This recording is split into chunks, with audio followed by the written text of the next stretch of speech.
বিসমিল্লাহির রহমানির রহিম। আজকে দুঃখ ভারাক্রান্ত মন নিয়ে আমরা আসছিলাম পাবনা সদরের পৌরসভার চকসাতিয়ানি এলাকাতে। চকসাতিয়ানি গোরস্থানের ঠিক পিছনেই একটা মর্মাহত ঘটনা নিয়ে আপনারা ইতিমধ্যেই বিভিন্ন মিডিয়াতে দেখেছেন যে পাবনার 6 বছরের শিশুকে অপহরণ করে মধ্যযুগীয় কায়দায় করা হতো নির্যাতন। অভিযুক্ত আটক। বিস্কিট কিনে দেওয়ার নাম করে অপহরণ করা হয় 6 বছরের শিশু সোয়াইবকে। এই যে আপনারা সোয়াইবকে দেখতে পাচ্ছেন, সোয়াইবকে করা হতো বর্বর নির্যাতন, দেওয়া হতো আগুনের ছেঁকা। তার গায়ে প্রচুর পরিমাণে আগুনের ছেঁকা দেওয়া আছে এবং উপড়ে ফেলা হয়েছে আঙ্গুলের নখ উপড়ে ফেলানো হয়েছে। এছাড়াও অপহরণকারী অভিযুক্ত বিপ্লবকে পুলিশের সহযোগিতা আটক করতে সক্ষম হয়েছে। মানবাধিকারের সম্মানিত যুগ্ম সম্পাদক জয়নাল আবেদিন ভাই আমাদের এখানে আছে। জয়নাল ভাইয়ের সহযোগিতা এবং পুলিশের সহযোগিতা এটা তাকে উদ্ধার করতে সক্ষম হয়েছে। পরবর্তীতে পাবনা জেনারেল হাসপাতালে তাকে ভর্তি করা হয়েছে। তার গায়ে নির্যাতনের এত পরিমাণ স্পট দেখা গেছে যা মধ্যযুগীয় কায়দায়ও এত অন্যায় মানুষের উপরে করা হয় না। তার আঙ্গুলে গ্যাঙ্গিরি ধরে গিয়েছে।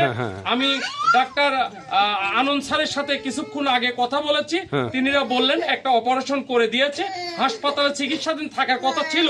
কিন্তু আমার মনে হচ্ছে তাদের অর্থনৈতিক অবস্থা এবং সুষ্ঠু গার্জেন চিন্তাশীল সৃজনশীল গার্জেন না থাকায় তারা এই হাসপাতাল থেকে বাড়িতে নিয়ে আসছে।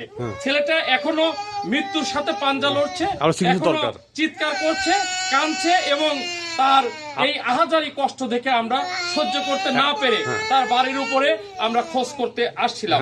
এখানে উপস্থিত রয়েছেন সম্মানিত সাধারণ সম্পাদক পাবনা জেলা ঐক্য মানবাধিকার ঐক্য ফাউন্ডেশনের সম্মানিত সাধারণ সম্পাদক আমাদের মাসুদ পারভেজ ভাই।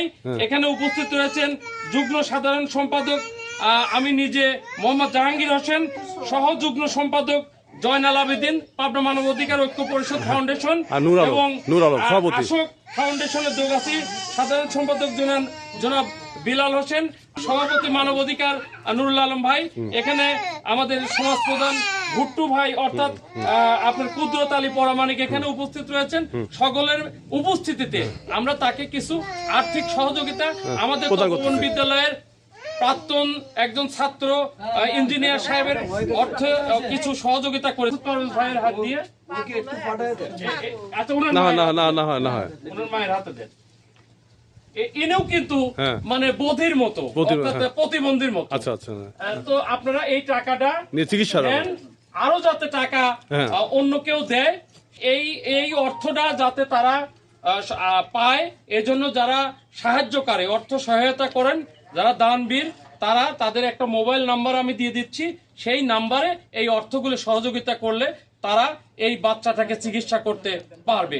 এ পর্যায়ে আমরা কারোরই কথা বলার সুযোগ আমরা দিচ্ছি না, অত্যাধিক গরমের কারণে আমরা চলে যাচ্ছি। আমাদের সবাইকে ধন্যবাদ জানিয়ে আমি সবার সুস্বাস্থ্য মঙ্গল কামনা করে শেষ করছি। আর এই আসামির সর্বোচ্চ শাস্তির দাবি জানাচ্ছি। পুলিশের সুদৃষ্টি আকর্ষণ করে শেষ করলাম। আসসালামু আলাইকুম ওয়া রাহমাতুল্লাহ।